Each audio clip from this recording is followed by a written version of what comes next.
Pour ne manquer aucune vidéo, abonne-toi et active la petite cloche. Coucou les filles, j'espère que vous allez bien. Alors, je vous fais cette vidéo pour vous parler un petit peu plus de l'école à la maison. Donc, lors de ma dernière vidéo qui traitait de ce sujet, vous avez été quelques-unes à me poser certaines questions, notamment au sujet des inspections académiques. Alors, j'en ai pas parlé dans le détail parce qu'en soi, j'ai pas forcément grand-chose à dire, dans le sens où, pour ma part, alhamdoulilah, ça s'est bien passé. Donc voilà, j'avais pas énormément de choses à vous raconter à ce sujet-là, que ce soit des anecdotes ou... Ça s'est bien passé pour ma part. Donc voilà, je vais quand même essayer de vous raconter certaines petites choses qui peuvent peut-être vous aider un petit peu, vous donner aussi certains conseils. Je vais vous raconter un petit peu certaines petites choses qui se sont passées pour mes inspections. Alors, c'est parti. Alors, comme vous le savez, j'ai deux enfants qui sont en instruction en famille. Donc, j'ai ma grande qui est âgée aujourd'hui de 10 ans et mon deuxième qui va sur ses 9 ans. Donc, à l'époque où j'ai commencé l'instruction en famille était considérée comme obligatoire et donc devait être déclarée à partir de 6 ans. Ça fait maintenant 1 an ou 2, je crois, que c'est à partir de 3 ans. Donc, comme je vous l'avais dit, j'ai déscolarisé mes enfants. Donc, quand ma fille, ma grande, donc, était en moyenne section et mon premier en petite section. Du coup, on a commencé l'instruction en famille, si on peut dire, durant la deuxième année de maternelle pour ma fille et la troisième année, pardon, pour ma fille et ce que je les ai déscolarisés, pardon, vers la fin de l'année. Donc on a commencé avec ma fille en fin de moyenne section et mon fils en fin de petite section. Du coup, puisque ce n'était pas encore de l'instruction en famille, en tout cas déclarée, eh bien il y avait un petit peu moins de pression dans le sens où j'avais pas un certain résultat à rendre lors des inspections, etc. C'était encore à la cool, on va dire, à ce niveau-là. Et puis est venue l'année de CP de ma fille, donc quand elle a eu ses 6 ans, donc ensuite l'instruction qui devait ensuite être déclarée parce que considérée comme obligatoire. Et eh bien on a eu cette première année-là une visite de la mairie, qui a lieu d'ailleurs tous les 2 ans, et une visite de l'inspection académique. Alors par contre, je n'arrive pas à me souvenir si cette première année, est-ce que l'inspection, enfin les personnes en charge de l'inspection, est-ce qu'elles sont venues à mon domicile ou est-ce que c'était directement dans leurs locaux à eux? Honnêtement, je n'arrive pas à me souvenir. Donc pour la mairie, chez nous, comment est-ce que ça fonctionne? Eh bien, ce sont les personnes aptes en fait à faire cette évaluation qui viennent à notre domicile. Il me semble que dans certains cas, on peut se déplacer, bien que je ne comprends pas le principe, puisque la mairie est là les agents de la mairie sont là pour voir en fin de compte si l'enfant est dans un environnement considéré comme favorable au travail. Donc que l'enfant a un bureau ou en tout cas une table ou de quoi travailler, que ce soit au niveau matériel, cahier, etc. ou bien un endroit où pouvoir travailler tout simplement. Donc je vois pas comment est-ce que ça peut être évalué en allant dans leurs locaux à eux. Mais bon, pour ma part, les agents de la mairie sont venus à la maison. Globalement, ça s'est toujours bien passé. Il y a certaines questions qui sont posées, notamment quel matériel on utilise. Voilà, il me semble que le nombre d'heures à peu près qu'on travaille est posé aussi comme question par les agents de la mairie. Voilà, mais il faut savoir qu'ils ne doivent pas outrepasser leurs droits en fait. Et pour avoir un peu plus d'informations sur le sujet, je vous invite à aller sur le compte Instagram de Mariam IEF qui pourra vraiment vous renseigner par rapport aux lois à ce sujet, ou bien aller directement sur les pages Facebook ou bien même internet. Il y a l'AYA et enfin je vous mettrai sûrement soit en sous-titre dans la vidéo ou dans la barre d'infos les autres associations qui peuvent vous aider par rapport à vos droits en fait en pratiquant l'instruction en famille. Donc voilà, pour la mairie, ils avaient été très bienveillants d'ailleurs par rapport à l'enfant, par rapport à moi-même aussi, hein. Mais voilà, à savoir que la ville dans laquelle j'habite, c'est pas l'instruction en famille, c'est pas quelque chose de très répandu. On est très peu sur le secteur, donc c'est vrai que c'était un petit peu aussi de la nouveauté pour eux. Notamment d'ailleurs lors de ma dernière visite en fait de la mairie, c'était des nouveaux agents qui venaient et ils avaient l'air vraiment assez novices, ça s'est senti. Et par contre, donc conseil que je peux vous donner lors des visites de la mairie, ils doivent normalement après la visite, j'ai plus les temps, je crois que c'est 1 mois maximum après, ils doivent vous envoyer un compte rendu au même titre que l'inspection académique. Donc comme je vous le disais, au même titre que l'inspection académique, les agents de la mairie doivent vous fournir ensuite un compte rendu de l'évaluation qu'ils auront fait à votre domicile. Donc il faut bien aussi prendre conscience qu'il ne s'agit pas d'une visite à caractère social. Ce n'est pas, c'est pas des assistants sociaux qui viennent visiter votre enfant, votre domicile. Ils n'ont pas à avoir un jugement sur votre vie. Ils ont vraiment certains droits et ils ne doivent pas les outrepasser en fin de compte. Donc ça, c'est vraiment quelque chose à savoir. Qu'est-ce que je pourrais vous dire d'autre à ce sujet? Donc ensuite, oui, pour l'inspection académique, donc pardon, la visite de la mairie, c'est tous les 2 ans. Donc voilà pour en ce qui concerne la mairie. Pour l'inspection académique, pour notre part, en fait, ça s'est toujours passé dans leurs locaux, sauf cette première année, comme je vous ai dit, où j'ai vraiment un doute. Mais les autres années, ça s'est passé dans leurs locaux. Donc moi, j'ai toujours exigé en fait à être présente avec mes 2 enfants. Petite anecdote d'ailleurs, donc pour le coup si j'ai une petite anecdote, il y a une année où, donc du coup c'était la 2e année je crois, ou peut-être 3e, donc du coup là mes 2 enfants étaient, considérés en instruction en famille puisque les 2 avaient atteint l'âge d'obligation d'instruction. Et il y a une année où l'académie s'était mal organisée et ils voulaient en fait faire l'inspection à mes 2 enfants en même temps. Ce qui fait que moi, je n'aurais pas pu être présente pour pouvoir suivre le déroulé de l'inspection à mes 2 enfants en même temps. Donc, j'ai vraiment exigé à ce que ça soit, en tout cas, à 2 tranches d'horaire différentes. Ce jour-là, d'ailleurs, ça a été assez lourd parce que, eh bien, j'avais à ce moment-là personne pour pouvoir garder mon fils ou rester avec lui, en tout cas, le temps que sa sœur soit inspectée. Et du coup, il avait dû attendre tout le temps que sa sœur se fasse inspecter patiemment. D'ailleurs, ça avait duré environ 45 minutes, il me semble. L'heure du midi arrivée, franchement, il n'en pouvait plus quand son tour est arrivé, il avait faim en plus. Donc, il avait fourni peu d'efforts. Mais en soi, le compte-rendu a été quand même très bénéfique. Ça m'avait d'ailleurs assez surprise. Je m'attendais à quelque chose de négatif puisque il avait faim, il était de mauvaise humeur, il n'avait pas envie de... Voilà, il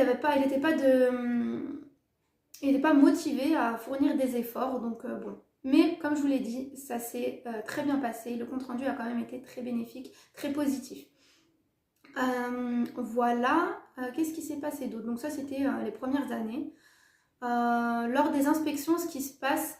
Donc, il y a des exercices qui sont proposés aux enfants, à savoir que vous pouvez vous y opposer, mais il faut s'y opposer dès le début en fait. Il faut vraiment faire part de votre méthode, de votre méthodologie, de votre pédagogie, en fournissant par exemple un livret pédagogique. Chose que moi je n'ai pas forcément en fait. Pourquoi? Parce que, comme je vous l'ai dit, je suis...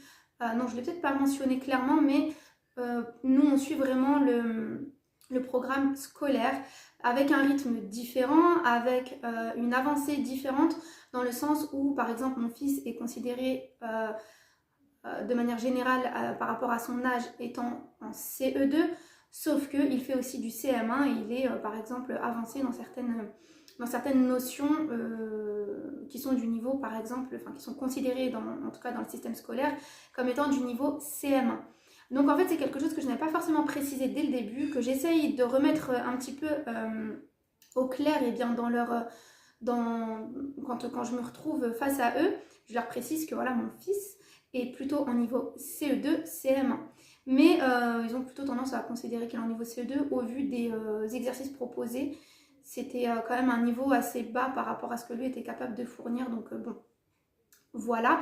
Mais vraiment, soyez au courant des lois, sachez que les exercices ne sont aucunement obligatoires. Ce qui est obligatoire, c'est qu'il y ait une vérification par rapport au fait que votre enfant soit instruit, que vous pouvez fournir des cahiers, ou si vous ne travaillez pas dans des cahiers, bien, fournir un dossier pédagogique où vous aurez recensé par exemple toutes les notions que votre enfant a acquises durant l'année, où il y a aussi eh bien, les sorties que vous avez faites, etc. Voilà, il faut donner une preuve que votre enfant est bien instruit. Pour ma part, les exercices, ça ne me dérange absolument pas. Ça me permet de voir ce qu'ils sont capables de faire dans un environnement autre que le mien. Également, voilà, c'est une évaluation. Ça me permet de voir comment est-ce qu'ils fonctionnent. On va dire, voilà, dans une situation d'évaluation. Donc j'ai majoritairement été très agréablement surprise de ce qu'ils ont fait. Il y a toujours eu de la bienveillance vis-à-vis des inspecteurs, de la bienveillance des inspecteurs vis-à-vis de mes enfants. C'est quelque chose que j'ai toujours apprécié jusqu'à maintenant. Donc voilà, pour ma part, on se trouve dans une circonscription où le personnel est bienveillant et n'outrepasse pas ses droits. Alors cette année, il y a eu quand même quelques questions que j'ai trouvées assez particulières venant de l'inspectrice. Et d'ailleurs aussi venant d'une des personnes qui a fait des exercices à ma fille, notamment le fait que j'ai trouvé assez particulière dans le sens où ça n'avait pas été posé les années précédentes, mais on a demandé à ma fille si elle connaissait des chanteurs, des chanteuses, ce genre de choses. Ça, j'ai trouvé ça assez particulier comme question. Voilà, et donc l'inspectrice m'a posé notamment comme question que madame, au vu de ce qui se passe en ce moment par rapport à l'école à la maison qui est remis en cause au niveau de l'État, eh bien comment est-ce que vous le ressentez, qu'est-ce que vous comptez faire, ce genre de choses. Donc certainement, elle ne risquait pas de me poser la question les années précédentes puisque l'école à la maison n'était pas encore discutée au sein de l'État. Mais voilà, j'ai trouvé ça assez particulier comme question. Je m'y attendais pas en fin de compte. Que dire d'autre à ce niveau-là par rapport aux petites anecdotes? Non, franchement, je pense que je vous ai raconté majoritairement comment est-ce que ça s'est passé. Rien à signaler pour notre part. Alors je sais que certaines personnes ont connu des inspections très négatives où elles ont été face à des agents qui ont outrepassé leurs droits, qui aussi étaient très scolaires et n'acceptaient pas que certaines personnes fonctionnent avec la pédagogie, entre guillemets, si on peut dire ça comme ça, unschooling. Voilà pour ce qui concerne bien, les inspections de mes enfants. Si vous avez d'autres questions, parce qu'il se peut que j'ai omis certaines choses, n'hésitez pas à me les poser bien, dans les commentaires. Je voulais aussi vous parler bien, de notre manière à nous de pratiquer l'instruction en famille et les autres manières qu'il peut aussi exister. Donc comme je vous l'ai déjà dit dans la vidéo précédente concernant l'instruction en famille, eh bien nous on a tendance à suivre le programme scolaire purement et durement, hein. C'est quelque chose dans laquelle je suis le plus à l'aise par rapport en tout cas à l'inspection. Moi voilà, c'est quelque chose qui va en concordance pour moi. Je pense que je ne saurais pas faire forcément autrement. Mais il existe d'autres types de pédagogie et je voulais parler avec vous de la pédagogie Montessori dont vous avez sûrement entendu parler, c'est quelque chose d'assez connu maintenant. Donc pour ma part, c'est quelque chose dont j'ai entendu parler il y a quelques années. Mais moi j'avais déjà commencé d'une manière différente, j'avais aussi certains a priori sur cette méthode et du coup eh bien je ne l'ai pas pratiquée. Cependant je m'y suis toujours plus ou moins intéressée de près ou de loin. J'ai toujours eu des personnes autour de moi qui utilisaient cette méthode. Donc voilà, c'est quelque chose dont je voulais vous faire part parce que c'est quelque chose qui est, je trouve, très intéressant pour l'enfant, pour le développement cérébral de l'enfant. Donc c'est une pédagogie qui peut être mise en pratique dès la naissance. Qu'est-ce que je pourrais vous dire d'autre? C'est quelque chose qui est vraiment dans le concret, dans le réel. La méthode Montessori permet à l'enfant d'être autonome. Ça travaille beaucoup l'autonomie tout en ayant un cadre, tout en étant organisé hein, parce que beaucoup de personnes ont cet a priori sur la méthode Montessori, enfin que les enfants qui ont été instruits, élevés, éduqués avec cette méthode sont des enfants qui font ce qu'ils veulent, quand ils veulent, qui n'ont pas de règles dans leur vie, etc. Or, la méthode Montessori, c'est vraiment pas du tout ça. Et je ne serai pas la personne la plus apte à vous en parler, étant donné que moi, je ne l'ai jamais mise en pratique. Par contre, j'ai eu l'opportunité de pouvoir avoir accès à une formation Montessori réalisée par une jeune maman de 2 enfants qui elle-même s'est formée. Cette maman, c'est Lucie, que vous pouvez retrouver sur Instagram avec le pseudo Aya45 et qui durant sa première grossesse, eh bien, s'était pas mal renseignée sur les différentes pédagogies qui existaient et la méthode Montessori, eh bien, a attiré plus son attention.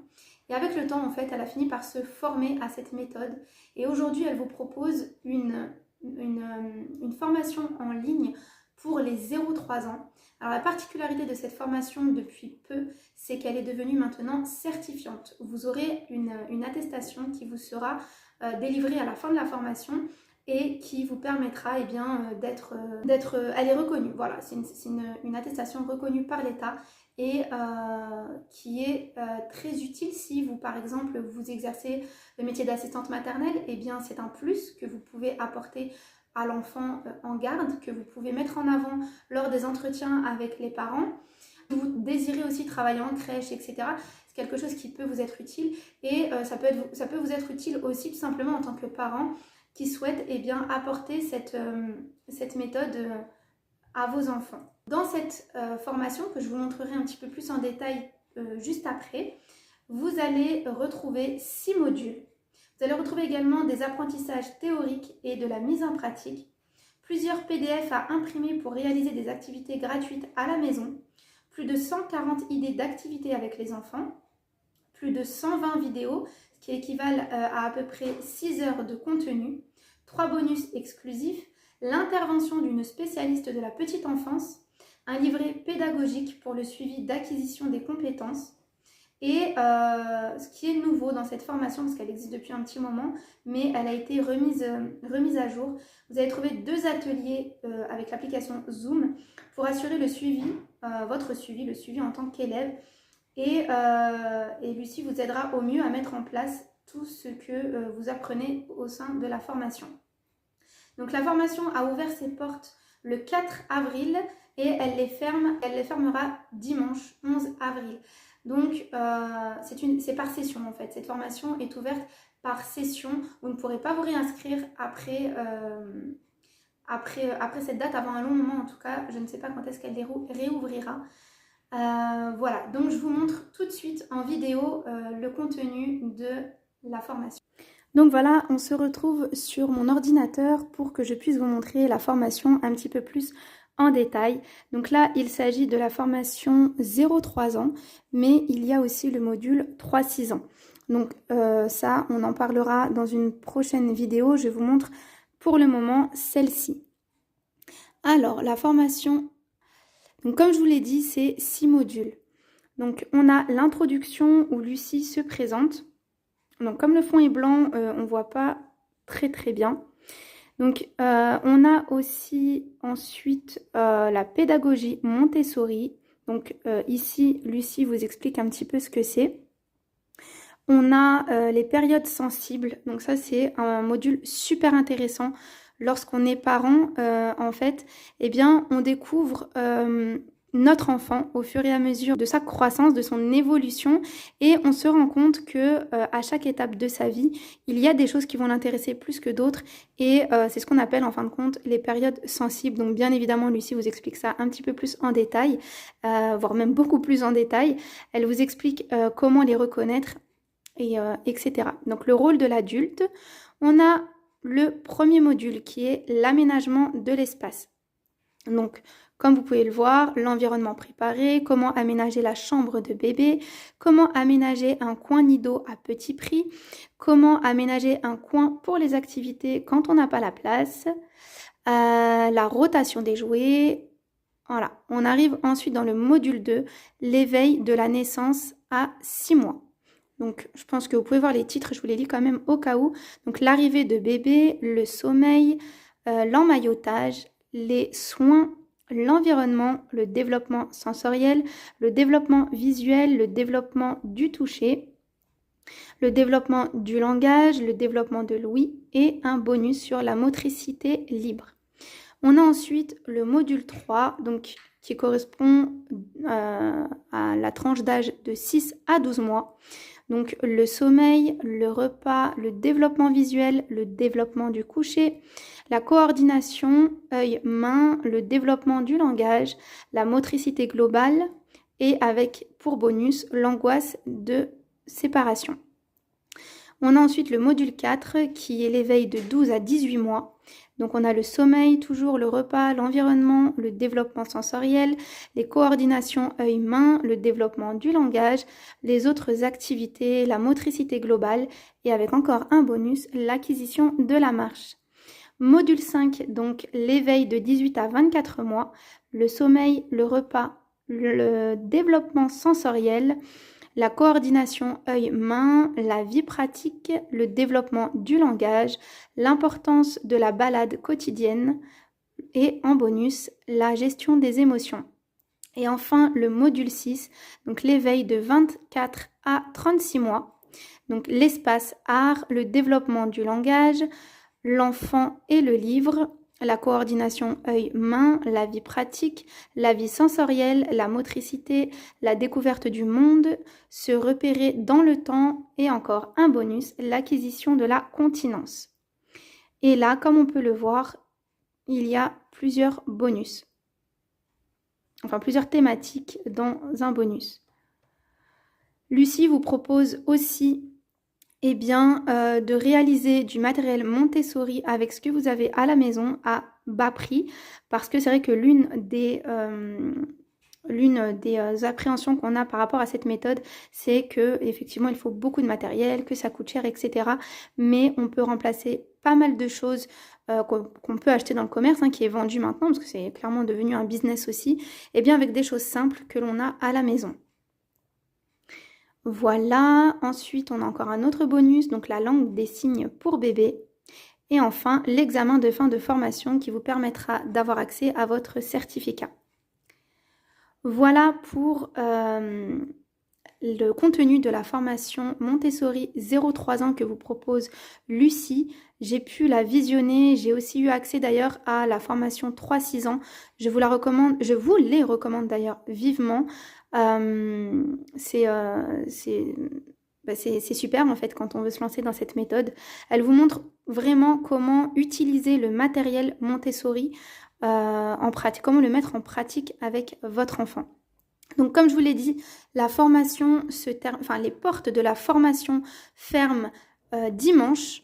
Vous avez dimanche jusqu'à minuit, donc je vous invite vraiment à au moins consulter le cours gratuit si c'est quelque chose qui vous intéresse et vous pourrez ensuite vous faire votre petite idée, est-ce que c'est quelque chose qui vous plaît ou pas. Voilà, je vous invite du coup à dérouler la barre d'infos, vous trouverez les liens de la formation juste en dessous. Donc comme je vous l'avais déjà expliqué dans une vidéo où je vous parlais de mon travail, donc pour être en totale transparence, ce sont des liens d'affiliation. Donc en fait qui me permettent de générer une commission sur votre achat, mais en aucun cas, ça vous augmente le prix. Vous payez le même prix quoi qu'il arrive. Voilà, et puis je ne vous parlerai forcément que de choses dont je suis convaincue, que j'ai pu soit tester ou en tout cas que je connais. Voilà, donc n'hésitez pas, de toute façon vous pouvez toujours vous faire votre propre avis. En regardant le cours gratuit que Lucie vous propose. Moi, je vous dis à très bientôt. Prenez grand soin de vous. N'hésitez pas non plus à vous abonner, à liker, ça fait aussi toujours plaisir, à partager, à commenter et à enregistrer les vidéos.